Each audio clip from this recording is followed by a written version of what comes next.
It's you're listening to the Social Impact Show. There was such a robust discussion off air with our regular. I'm just gonna take liberties. You are the greatest. You are awesome, cutie pie. It's Charmaine Soobramoney. It's the Wealth Zone. We do it every Tuesday. Charmaine, how are you doing? Mpilo and I have been showering everybody with compliments the whole day, and we think it's your turn. You are so smart. You're so accomplished. You're so amazing. How are you doing? Happy Tuesday, everyone. I'm doing fabulous. How are you ignoring the compliments? You're supposed to say thank you. It's wasted on this one. Look. Okay, last week we started having a conversation about right? Every week in the Wealth Zen, we unpack all the latest information tidbits we share with our audiences. We're on this journey together. How are you feeling this week? I'm doing great, Sam. It's been a busy week. You look great. You look fabulous. You look amazing. Thank you. I appreciate it. Yeah, you look like a model today. And Pilo, please help save me because we need to focus.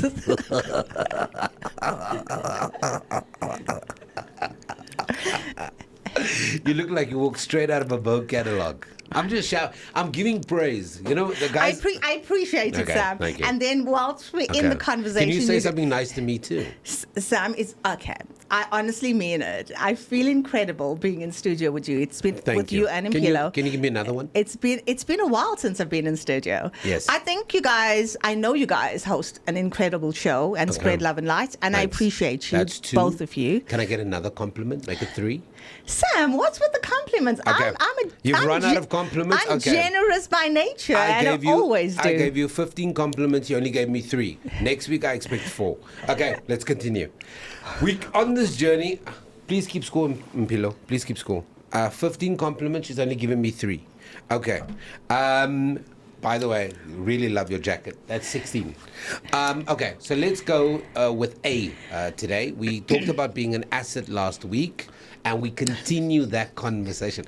Don't laugh at me because you were mean to me before we went on air. So I want audiences to see how mean you are to me. Sam, I love you. I'm trying to... That's 5. Focus. Give it okay. Cool. Okay. Good morning, everyone. We're on this incredible journey. Yes, and we are.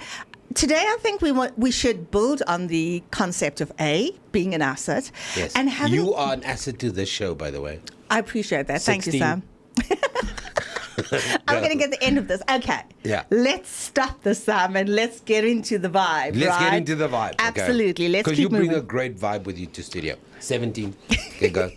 Mpilo, produce. He's on the same level as me. Okay. Anyway, let's go. Yeah. Point I'm making. Yes. Today we started this incredible journey. We talked about being an asset. Absolutely. And one of the and you so eloquently, Sam, last week. Another one.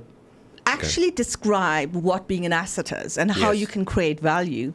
And you asked me a question which I didn't really answer because I was focused. And last week's show, to an extent, is indicative of how not to have effective conversations. Seriously. But I'll elaborate on that. And the points, our focus today... not having an effective conversation. Okay. Is one aspect of being an asset is being able to actually communicate effectively. Yes. Okay. I agree. And last week you asked me a question. Instead of responding to you directly, I was so focused on actually finishing what being a valuable asset is, and I didn't answer you. And I was reflecting on it this morning and during the week, actually, and having been in boardrooms and in certain situations just yesterday as to how hard people find it to have conversations that could put you in a potential of not being liked. Okay. You know what I'm saying? And the ability to be able to have effective conversations. Is that being honest in your conversations? Being honest. Some people don't like honesty. Yeah. It's about being honest. It's about not going with the general consensus. But we're not going to talk about that now. So let's talk about how do you improve your value as an asset, and what does it take to have effective conversations? Okay, Sam. So from a family perspective, from a community perspective, from a company perspective, like in boardrooms, from a country perspective, and from a world perspective. Because if every single one of us master, and it's not easy, but it's possible, everything's possible, you know that, Mpilo. It's not easy. Except growing taller, Philo. Impilo, the person that I love most in this room is yourself.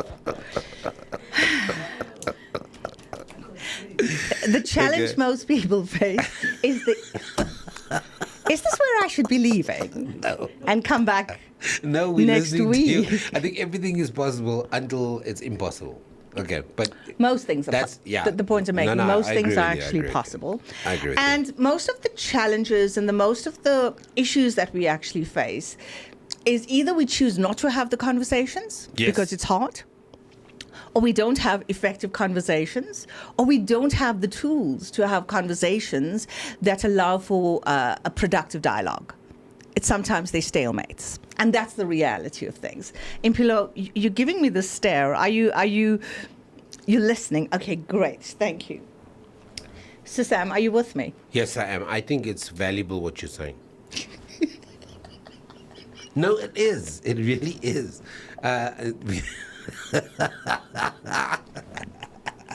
You know what?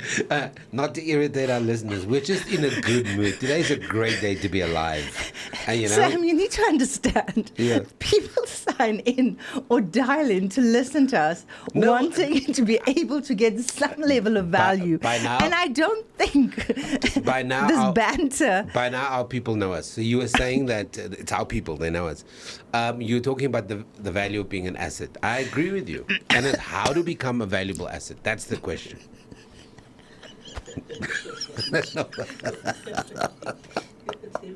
We're literally all laughing in the studio. I don't know. I think it's just our energy. We're great. Hopefully, you're laughing along with us and you're not irritated. You're not switching to the other radio station, the one that makes you feel bad. You're staying with this one. Okay, let's Okay, go. let's get rolling, Serious Sam, come on. business. Put it on. Okay, cool. Let's go. So we do have what we need to understand is our circle of influence. Yes. And what is our circle of And influence? we've talked about it in the past. Being able to know what we can control. There's a lot that we can actually control, but often we just allow external factors to be able to impact our mood. Okay, so what is the right approach to having difficult? And Sam, you actually asked me this last week, right? Yes. How do I have conversations with somebody that is not willing to listen to me? And you made such a pertinent point about how important it is to pause and breathe. And sometimes we don't actually give too much importance to the ability of when somebody says something, Yeah. instead of responding immediately, take a moment to actually breathe. Breathe, reflect, Think about it. think about it, absolutely, before you actually respond. And before you start, the worst thing anybody could actually do is avoid conversations. When you do not have the conversations, what it actually does, because you think it's easy. Yes, it's easy in the short term, but in the long term, It builds up resentment. It builds up. Yeah. Absolutely, Sam. It's resentment. It's hate. It's what, even if the person does good, because you've not had the opportunity to offload, what do? You don't see the good or the pure intentions of it. And therefore, effective conversations is a must if you want to be a valuable asset.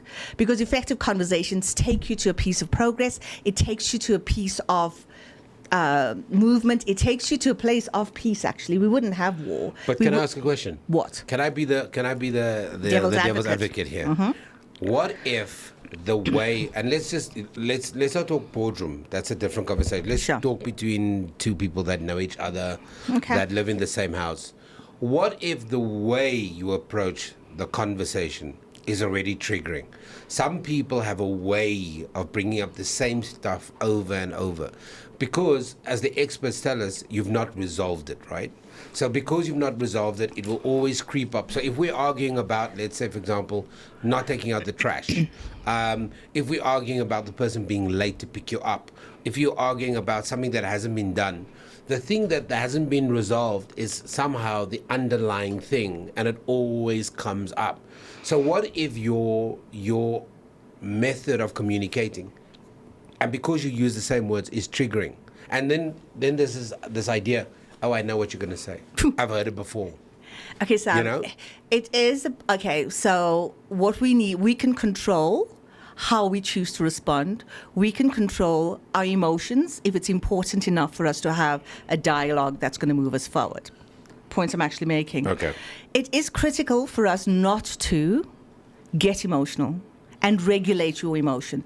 I can regulate mine. I can't regulate Imperials, or I can't regulate yours. Yeah, That's you out can't. of my control. However, the way I choose to listen to you, the words that I actually choose, instead of using blaming words, validate that particular person's feelings.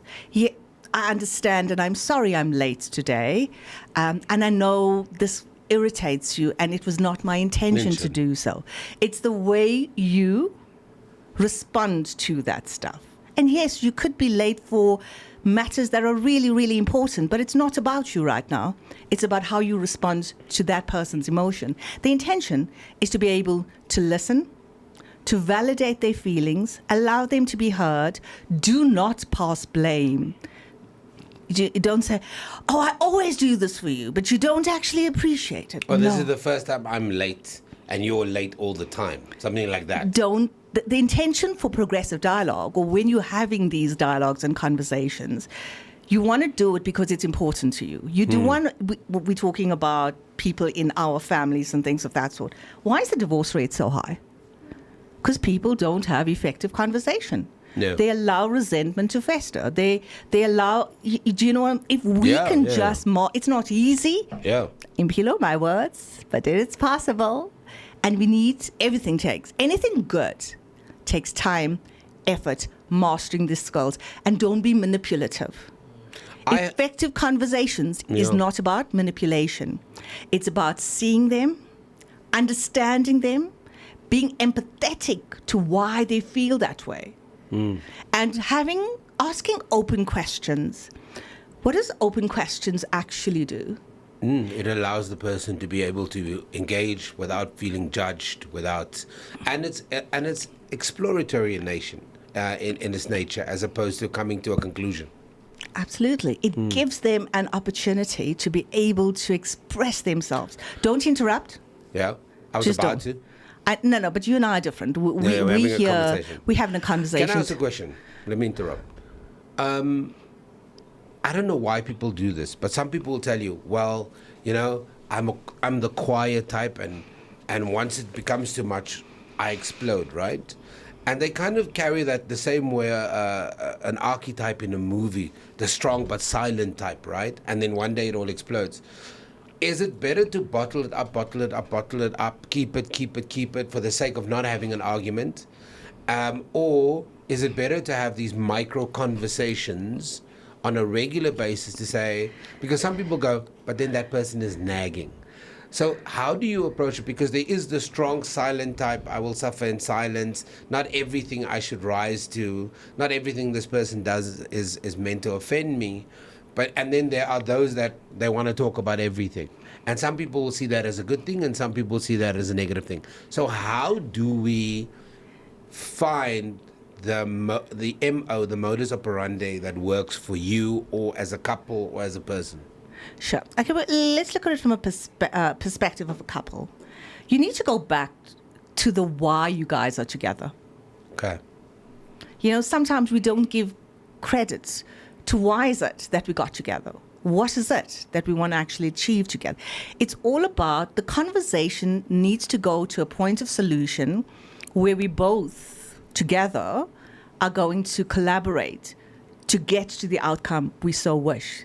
So those effective conversations, Sam, because I can control a lot. I can control the fact that I use I in the conversation and not you.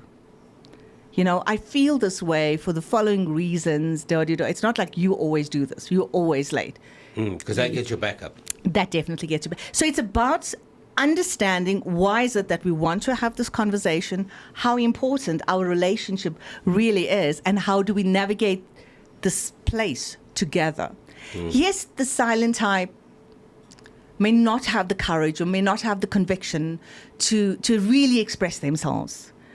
And if it's important enough to you, or to me for that matter, then we need to create the environment that allows us to have these conversations. And Sam, it's not easy, but it is possible, and it needs to actually happen. You need to validate their feelings. You need to be empathetic. And is that how you build the asset? You have to. You have to understand the way you feel, but don't just say it because I told you to say it. You need to say it because you really, really need to put yourself in their shoes. You need to learn to regulate your emotions. If I use a tone to you that's like, and my body language and everything goes, I'm listening to you, but I wish I could punch you in your face. You know what I'm saying? Yeah. How would that conversation go? Very different. So it's not just about what you say. It's the body language how too. you say it. It's how you look at them in the eye, listen attentively, validate their feelings, because not everybody wants to be angry for the sake of being angry. There's an underlying reason. The conversations are to be able to understand what is it we're feeling, why we're feeling, and how together we could navigate the space and get to the place that would really, really, really help us be better. That's what conversations is. It's about empathy. It's about understanding what's in your control, understanding why you're doing it, how you want this to move forward. It's not manipulation, but it's a level of influence and persuasion in your choice of words, in your body language, in your if they're ranting, raving, performing, give them the space to do it. Let them. Oh my God, amazing. Let them. But you don't mirror that. You listen, you give them space, ask the open questions, allow them to ask you questions, and that's how we move forward. But you are the company you keep. So, yeah? Yes, you are the company you keep. Go ahead. No, let's finish that. You are the company you keep. So you could be, and I always look at couples in an interesting dynamic. Whenever I'm out and about, I look at a couple, and sometimes you see a fitness couple and you go and you wonder, so who's the fitness one and who's got into fitness, or were they both into fitness? Then you look at a couple who's kind of unhealthy, they overweight, they seem to be eating whatever is in front of them, and you kind of look at who's adopted whose personality, and over time you kind of rub off on each other, whether that's positively or negatively. How do you, in terms of what you're saying, don't be reactionary, be willing to engage authentically, don't mirror aggression. Instead of having the you conversation, it's the I feel this kind of way about things. Ask open-ended questions. But what if you are in an endless cycle of we've picked up bad habits in the way we argue? If you put them in separate rooms, she or he will tell you, but I used to argue, I never used to get personal, and then over the years she became personal, or he became personal, and I've adopted that style of attack. How do you get out of the habit of, once you've learned bad ways of communicating, bad ways of fighting with each other, where it's easier to go for kind of the low-hanging fruit than take the high road? How do you unlearn those negative things that you've either got from him or her, or it's just through your evolution as a couple, you've just become bitter? You just have to develop your EQ. When you talk about you as an asset, it's about being so self-aware about you, about the things that irritate you. That piss you off. You can say piss off because we're adults. We're not children. The things that actually irritate you and all of those things. And you need to be reflective, Sam, and basically ask the question, how important is this to me? And what am I going to do to be able to move it in the direction? Sometimes you would need external intervention in terms of a counselor, a marriage coach, and things of that sort. But Sam, if you demonstrate, or if we demonstrate, it's about us conversation. It's not about you and I. It's about us. If we want this bad enough, and we demonstrate kindness, we demonstrate empathy, we take accountability for our stuff. Like you don't, but you're always like, I feel overwhelmed when you actually do not include me in decision making. Help me understand why that it is, and how could we do it differently to be able to get to certain outcomes. There's no blame there. It's like understanding, clarifying, help us understand. But you might need to have that conversation more than once. That's a fact of life. To master anything, to become effective at anything, it's about trial, refinement, understanding, reflecting, and going back. You need to be able to put in the time and energy to make this arrangement situation work. And what does it do? It helps you become effective in your communication. It improves your level of EQ. And there's been enough research that's been done, Sam, where they say those with a high level of EQ, where they're aware, they reflect, they understand, they listen, they know how to respond. When's the right time to responding? When somebody's high rate, you're not going to go like, oh, we need to have this conversation now.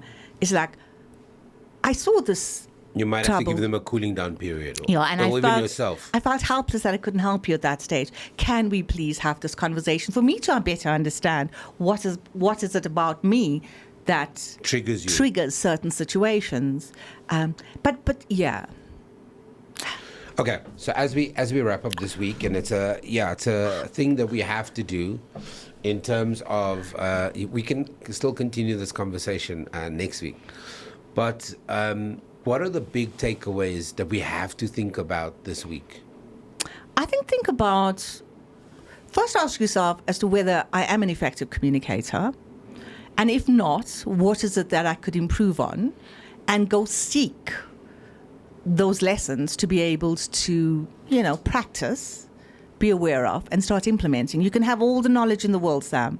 But if you don't actually implement it and take action, there's no way you are going to become that asset. It's about the doing, learning, and refinement that you will actually increase your value as an asset.